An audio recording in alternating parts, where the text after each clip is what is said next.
السلام علیکم دوستو، بسم اللہ الرحمن الرحیم۔ دعوت کھانے کے بعد کی دعا۔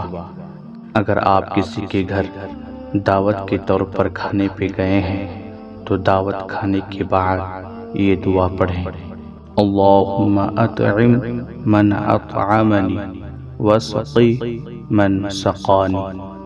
یا اللہ، کھلا اس کو جس نے مجھے کھلایا اور پلا اس کو جس نے مجھے پلایا۔ میزبان کے گھر سے رخصت ہونے کی دعا۔ میزبان کے گھر سے جب رخصت ہو تو یہ دعا پڑھیں: اللہم بارک لہم فیما رزقتہم واغفر لہم وارحمہم۔